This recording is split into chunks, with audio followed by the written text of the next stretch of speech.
Right, good afternoon. It's Jeff Williams from Veterans United Against Suicide. This is the fourth in the on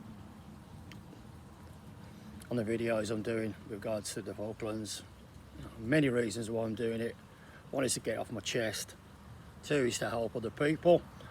And three, there's a lot of people saying that it's informative. Like I say, when we came back from the Falklands, we never really spoke about it. But anyway, this was the, let's say a couple of days before we actually went ashore. We travelled down on Canberra and we worked really hard. We stopped up at Ascension, did a speed march if I remember rightly. And as we got closer and closer to the South Atlantic, it was clear that we were probably going to go in. And I remember I think it was about 2 days before we actually knew we were going in. We started ammoing up, and that was surreal. We thought, it's happening now. You're sitting there on the flight deck, and there's ammo everywhere, and you're filling your magazines up. It's the bloody kill my thumb that did.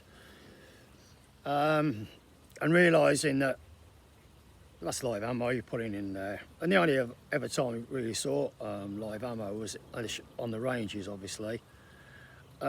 Or some live sort of firing exercise, but here we're going to be firing at somebody else, and I say it's a bit of a reality pill when that happens.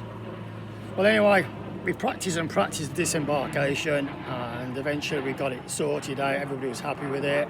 Like planning took place there, and then we started preparing the guys to go ashore. I remember sitting my guys down and saying, "Right, guys, this is what I want from you." And there was just a deadly silence, and everybody was taking on every single word. It was just, all the laughing and all the joking had disappeared. People were really quite concerned, but they knew they had a job to do, and I was very, very confident it would be okay. We knew some people wouldn't be coming back, but we accepted that. And certainly in later times in Afghanistan, I heard the guys say exactly the same on a lot of their briefings. They knew people weren't going to come back, and that's hard. But you don't focus on that. You focus on the fact that you got a job to do, and you got to survive, and inflict as much damage as you possibly can on the enemy. And I think we've been psyched up all the way down with regards to the Argentinians, what they've done to our guys, who's from the naval posse, how brave they had performed.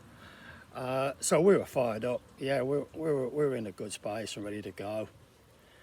But on the day of the race, 4-2 Commando, which was the commando group that I was in, we didn't go ashore straight away. I think we were in reserve.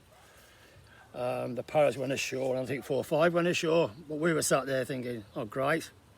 We're stuck on the Canberra. It was a big target. There was air raids every 5 seconds, it seemed.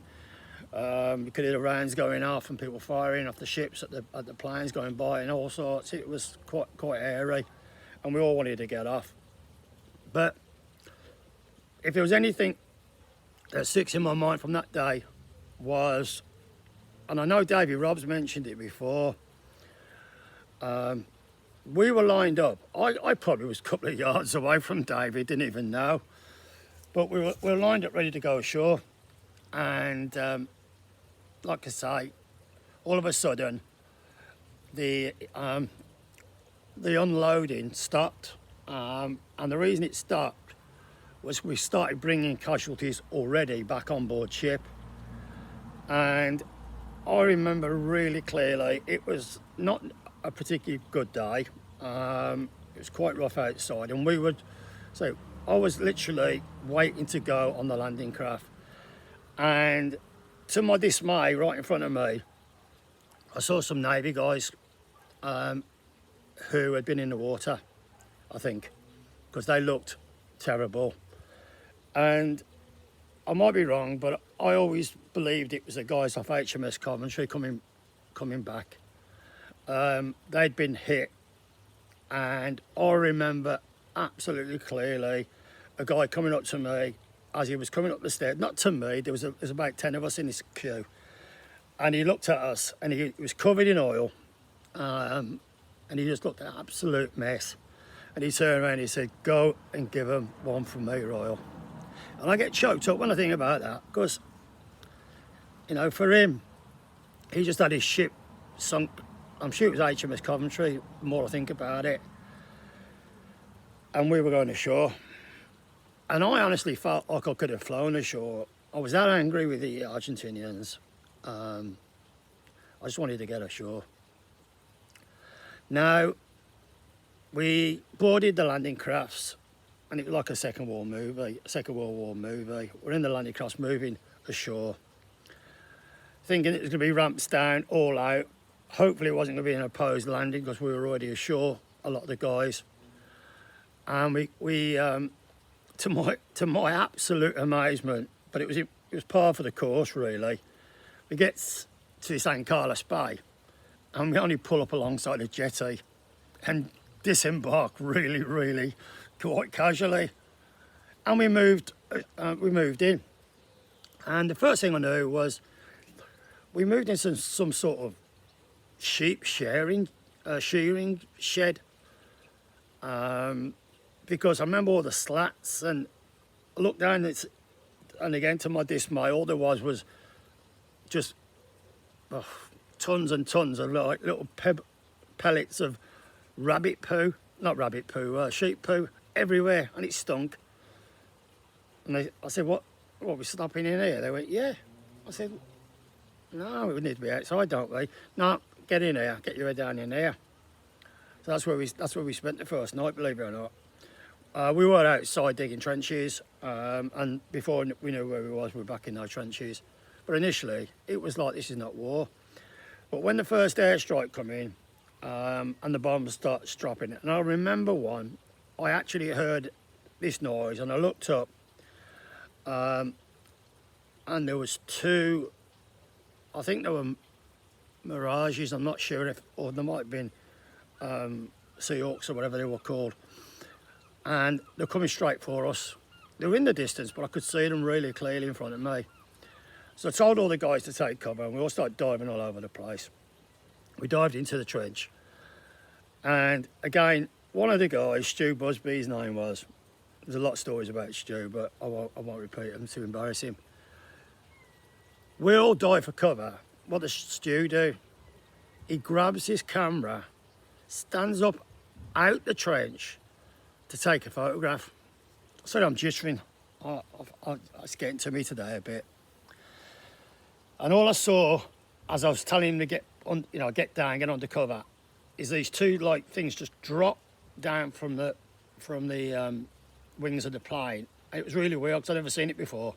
And then shoof, and they went straight over the top of our heads. Not literally, but they hit behind us. Followed by an almighty bomb, which shook the earth. Honestly, it's just ridiculous. And we're all sitting there thinking, this is real now. And it's one of the things when I look back on my PTSD that I remember really clearly. So we were ashore. Falkland Islands come out to meet us, Falkland Island people. I remember a young girl and her brother, I think it was, or two girls, can't remember. And they come out with like a pail, one of them sort of stainless steel pails you get. And it was absolutely full of soup. And we had our mugs out, and we were like dipping into that and necking his soup. It was really great, and there was thanks for coming, and thanks for liberating us and all that type of stuff. It was really quite good. We were alongside the paras at that stage, and then eventually we moved forward. But I just want to move a bit, well, to the end now, because somebody said to me, "Did it affect you?" I said, "Yes, it did."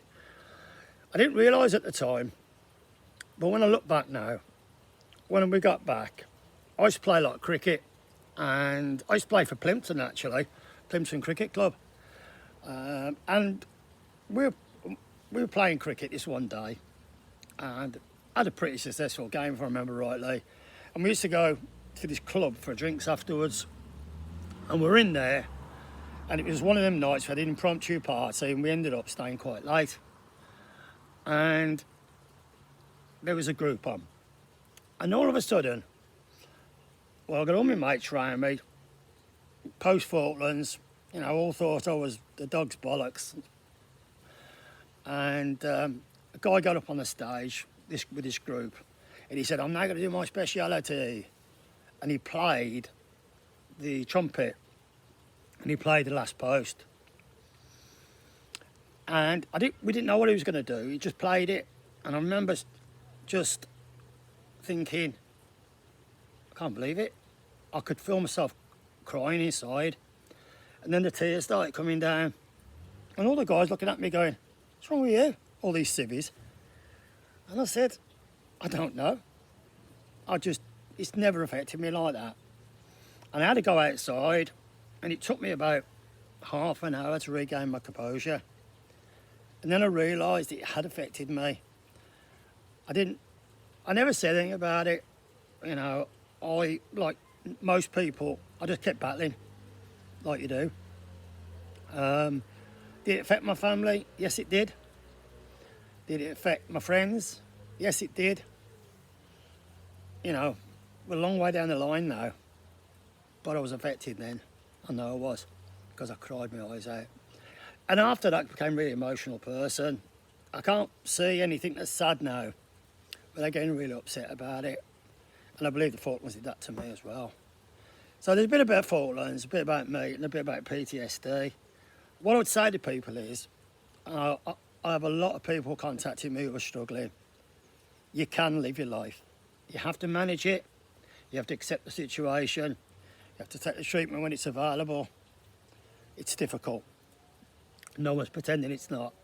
There's people with PTSD that have never been in the military. There's people in the got PTSD who have never fired around in anger. It's indiscriminate. There's officers with PTSD who I've never thought would ever get anything. You know, we lost the leader of the Corps this year, or last year now, and that was horrific. It's tough, but you can live through it. And certainly, you know, the last thing on your mind should be feeling bad about it. It's what it is. You've got to deal with it. But the Falklands did that. I'm sure it did. Even with counterbalancing all the glory, all the well done guys, have a couple of beers on me, and all that. But it's tough. But it's manageable. And I want you to know that. But that's it. You know, going ashore, seeing them poor lads coming in piss wet through, having the boat blown up. You know, the Navy had it tough. They really did. We had our own destinies. To say to our guys, our destiny's in our own hands. We're ashore. We're looking after our own interests. We've got great people around us supporting us all the way through. And I think the other thing is people, oh, Royal Marines, or, you know, you're right up the front. No, not all the time, we wasn't.